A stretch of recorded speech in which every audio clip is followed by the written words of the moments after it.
But behind the scenes, in most cases, emotions appear to play an important role in dreams. Indeed, assessment of innumerable dreams has led many investigators to conclude that most dreams, especially REM dreams, are emotion-driven. As noted dream expert Ernest Hartman says in his book, Dreams and Nightmares, dreaming provides an explanatory metaphor for the dreamer's emotional state of mind.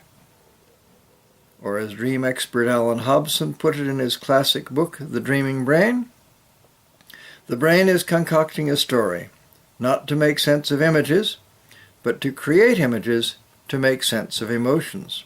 As both our emerging understanding of the brain and a wide range of dream reports suggest, we can reasonably assume that most of the emotions showing up in dreams don't work in isolation.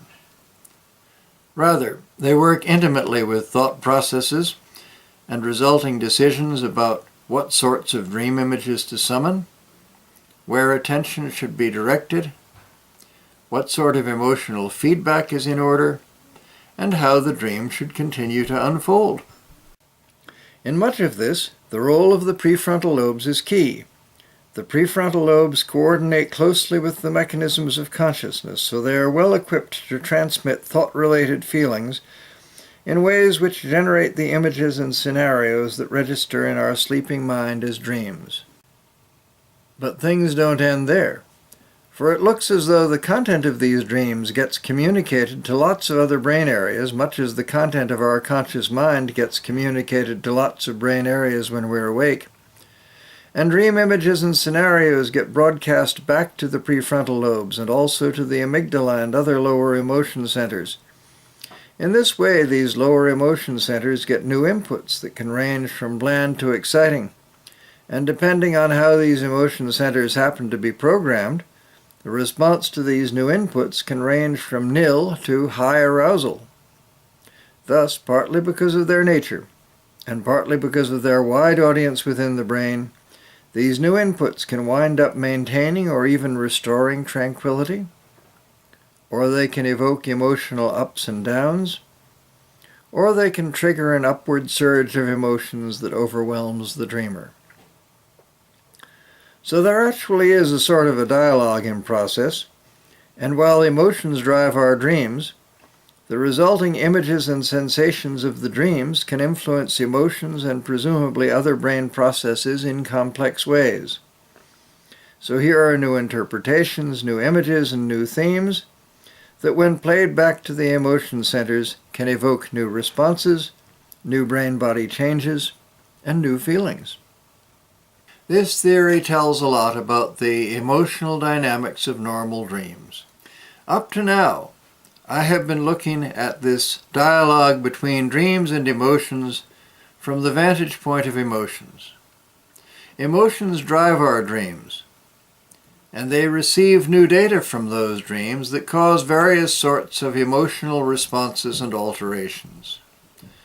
But where do these new dream data come from? It looks as though they come from the conscious mind. As the very existence of dreams attests, the mechanisms of consciousness are active in our sleep. So it seems appropriate to look at this key dialogue from another angle and to explore the selecting, coordinating, and guiding role of consciousness in dreams.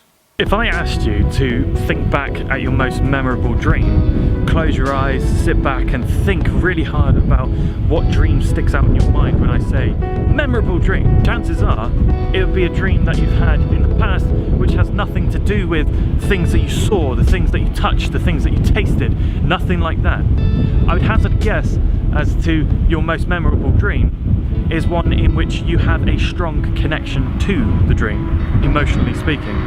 Now, the reason I think this, because looking back at my own personal accounts of dreams, nothing I have done in my past, yes, I've had memorable dreams in which I've slam dunked or walked on the moon or, did things like this, but the ones that really stick out in my mind are the ones that I was emotionally connected to. Like, there's one specifically that I'm not going to mention now because it's quite personal, but that made me feel cathartic and really at ease. I've had another dream in which my main emotion that I had in that dream was just one of complete terror and fear. It's these dreams that really pinpoint the problem I'm trying to talk about. Because in my dialed video on Patreon, I was talking about how it's important to realise that reality checks and dream signs, that dream signs are not just about things that you've experienced in your dream. So when you're analysing those dreams, you're not just thinking about dream signs as like objects. Well, you are, but it's not always that. You can have objects, you can have people, you can have places, but a lot of the time it's about emotions and how you feel. For example, I've had a lot of clients in the past who experience quite either anxiety or a rush of adrenaline in their dreams. They have that like heart in the throat kind of situation going on. So if I were you, it's quite early, my voice is still quite rough. If I were you, and I'm not, but if I was, then I would start maybe looking into strong emotions as well as things as reality checks.